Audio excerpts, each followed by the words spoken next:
Chhattisgarh real estate regulatory authority की महत्वपूर्ण press conference आयोजित की गई। इस दौरान रेरा के द्वारा 17 बैंकों के साथ साझेदारी की गई।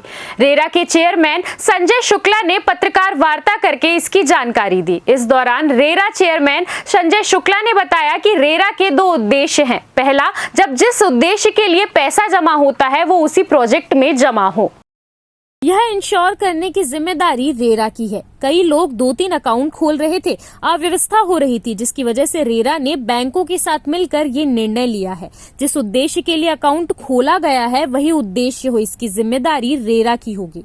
हमारे पास जो पैसा जमा करता है रेरा के द्वारा प्रोग्रेस देखा जा सकेगा। प्रमोटर पैसा को इससे डाइवर्ट नहीं कर पाएगा, उद्देश्य की पूर्ति होगी। कॉम्पिटेंट अथॉरिटी ने अगर रिपोर्ट दे दिया है तो हम इस पर कार्यवाही नहीं कर सकते, किसी भी बैंक के विरुद्ध भी कार्यवाही नहीं कर सकते। मुख्यतः 2 शिकायतें हमारे पास आती हैं, पहला देरी और दूसरी क्वालिटी की। देखिए, जैसा कि मैंने अभी अपने संक्षिप्त भाषण में बताया कि रेरा के 2 उद्देश्य हैं। एक उद्देश्य ये है कि जो अलॉटीज की जो पैसा प्रमोटर्स में जमा होता है, किसी भी प्रोजेक्ट में जब वो खरीदते हैं तो पैसा जमा होता है, तो उसका जो पैसा है वो पूरा पैसा उसी प्रोजेक्ट में खर्च हो, ये देखने की जिम्मेदारी रेरा की है और बैंकों की है।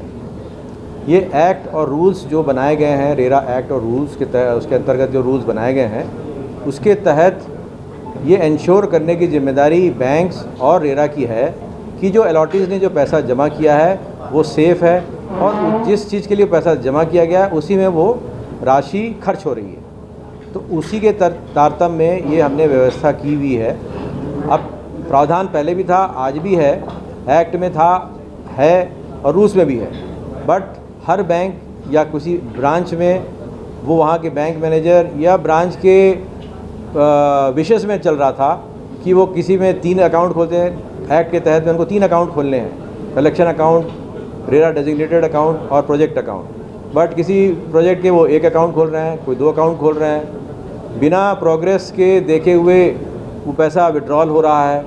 ये सारी व्यवस्था हो रही थी, जिसके कारण से बहुत सारे प्रकरण रेरा में आ रहे थे।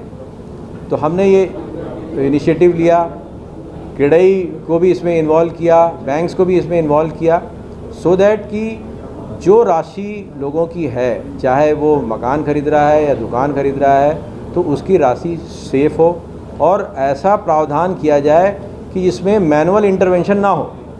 तो बैंकों के साथ में मिलके हमने कहा कि आपको अपने सॉफ्टवेयर में चेंजेस करने पड़ेंगे, सो दैट कि जो भी प्रोजेक्ट आते हैं उसमें आपको 3 अकाउंट खोलें और जब कोई किसी अलॉटी का पैसा उसमें आए तो सीधे कलेक्शन अकाउंट में 0 बैलेंस में रहे और 70% रेरा डेजिग्नेटेड अकाउंट में ऑटोमेटेड शिफ्ट हो जाए। रेरा डेजिग्नेटेड अकाउंट से भी 70% से राशि तभी निकले जब प्रोग्रेस प्रमोटर द्वारा रेरा में सबमिट हो कि हमारा ये प्रोग्रेस हो चुकी है, हमने 10 करोड़ का काम कर चुके हैं, अब हमको पैसा निकालना है। तो वो हमारे पास में जब जमा करता है वो ऑनलाइन जमा करता है।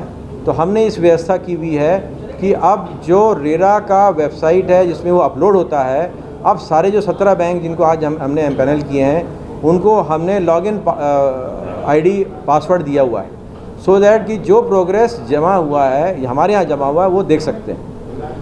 अब इस व्यवस्था से उनको प्रोजेक्ट की प्रोग्रेस से उनको वाकिफ़ हो सकेंगे और इंश्योर हो सकेंगे कि जो प्रोग्रेस हुई है उसके आधार पे ही पैसा विड्रॉल की अनुमति वो बैंक्स दे सकें। और ये सारी व्यवस्था जो है सॉफ्टवेयर में इनबिल्ट की गई है, सो दैट कि ऐसा ना हो कि अगर किसी बैंक ने इसको आज जो सारे 17 बैंक हैं पूरे छत्तीसगढ़ में, उनके सारे ब्रांचेज़ में वो सॉफ्टवेयर उन्होंने अपलोड कर दिया है।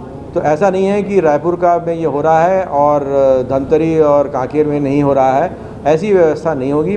अगर किसी बैंक में एम्पैनलमेंट हुआ है तो वो सारे के सारे बैंक के सारे ब्रांचेज़ में ये अप्लाई हो जाएगा और इससे जो अलॉटीज़ का जो है उनका जो लाभ होगा, उनका जो पैसा है वो सेफ़ रहेगा।